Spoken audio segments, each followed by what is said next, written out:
Hey gorgeous goddess, welcome to 7 Days to Self-Care. I'm so glad you're here and I can't wait to get started. So we're in a really crazy time right now. Things are unpredictable, potentially fearful, and certainly out of our control. And the way that we can soothe ourselves through these uncertain times is through self-care. Self-care is not about avoiding reality. It's about equipping ourselves with practices and products and rituals that help us stay balanced and grounded no matter what life brings. So really, self-care is always a good idea, and especially in these times of uncertainty and chaos, to lean into our self-care and ground into the practices and rituals that keep us feeling safe is super crucial. So my intention with this challenge was to offer you ways to practice self-care through quarantine, but really to be able to take these rituals into your life beyond. So how it's gonna work is each day we're gonna focus on one ritual. You're gonna have the day to practice it, and they're gonna kind of build upon each other with the idea that you're learning different skills that can help you stay aligned amidst the uncertainty. Follow us on social media at Essential Rose Life, and each day tag us, take a picture of you doing the challenge and tag at Essential Rose Life so that we can self-care in sisterhood. Because when we come together in the spirit of self-care, it's that much more powerful. And of course, if you have any feedback, comments, concerns, or if you simply want to connect, feel free to send me an email, reach out to me directly. I'm here for you. I do all of these practices myself, and I'm here in whatever way you need me to be. So day one of 7 Days to Self-Care is about self-care mantras. A mantra is a phrase of intention. So the thoughts we think, when we repeatedly think the same thoughts, they become mantras or words that we live by. And the mantras that we live by shape the actions that we take. And the actions that we take create our reality and the world that we live in. So if we are in a positive mindset and we're telling ourselves that we're capable and we're lovable and we're strong and we're worthy, then those thoughts are going to become mantras that we repeatedly say that are going to shape our actions. We're going to be inclined to take risks. We're going to throw ourselves out there. We're going to feel safe being creative and expressing ourselves and being authentic. And that is going to shape our world, the experiences that we have. But if we're stuck in a negative spiral and something happens and it makes us doubt ourselves and we're telling ourselves that we're not capable and we can't do it and we're not worthy and we're weak, then that's going to inhibit our actions. It's going to cause us to take other actions or maybe take no action at all. And that, over time, that action or inaction is also going to shape our reality. So a mantra is simply a phrase of intention, and whether it's positive or negative depends on our state of mind and how we're phrasing it. So in this time of quarantine and chaos and uncertainty, it's completely understandable how you may find yourself in a spiral of negativity, repeating those negative mantras. And when we can become conscious of the words that we're saying to ourselves, of the mantras that we're living by, it's really a way to discipline our mind, with the end result being creating the reality that we actually want to exist in. And even in these seemingly hopeless moments, it is still possible to discipline your mind and to rein in those spirals and to shape your perspective in a way that is more supportive, compassionate, patient, and loving. That's really the goal here. So your mantras are going to be really specific to your life, to your experience, to where you go when you're feeling stressed. So for example, if when you are stressed or when you are doubtful or fearful, you go to a certain place and you repeatedly tell yourself, I'm not good enough, I'm not good enough, I'm not good enough, then the positive mantra that you would want to practice would be, I may not feel good enough, but I'm working every day to feel good enough. I am willing to do what it takes to feel good enough, okay? So there's no one size fits all right way to do it. It's really, first you have to identify what are your negative mantras, and then how can you shift those in a triggering moment to be more positive and supportive.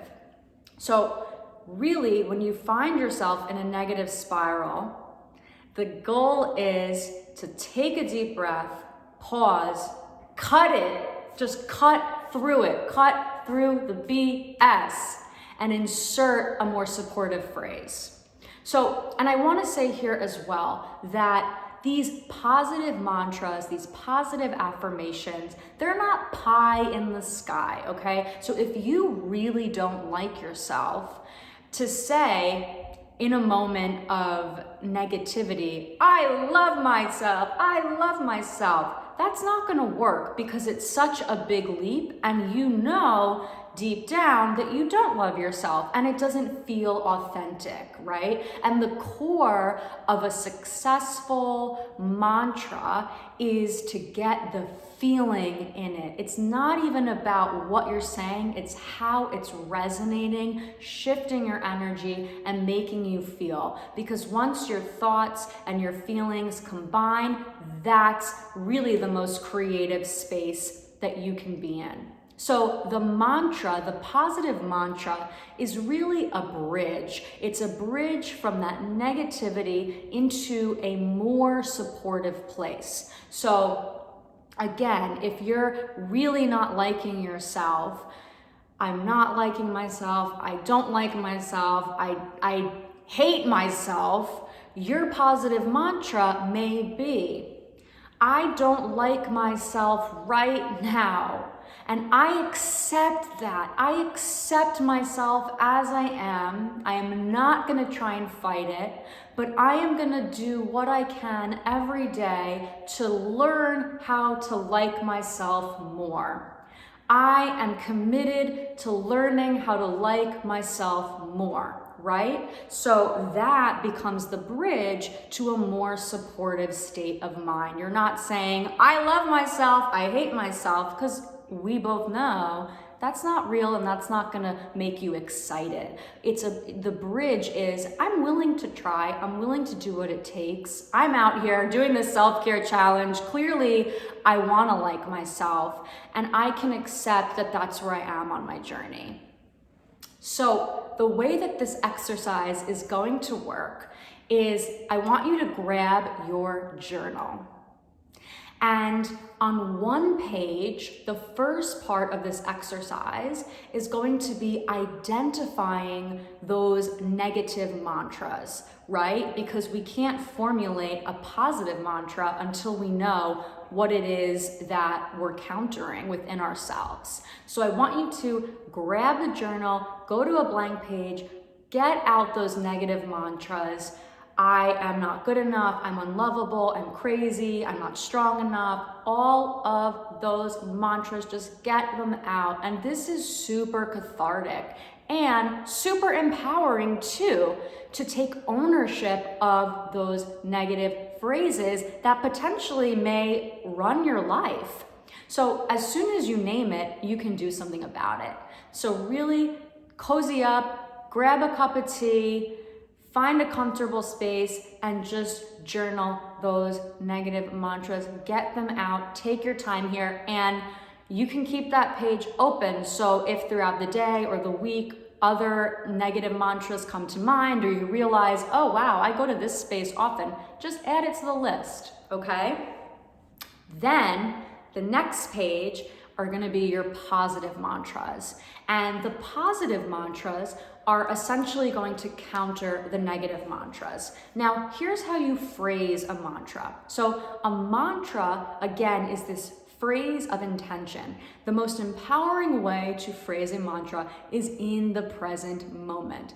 I am X. I am Y, right? So not I will be, or I was, or I wish, or I want.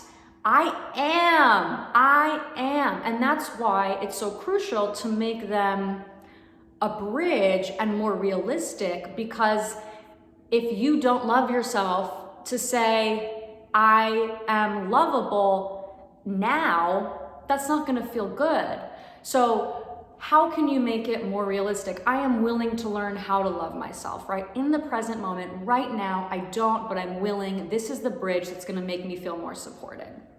So I am lovable. I am willing to work on myself. I am abundant amidst the challenges of my life. I am capable.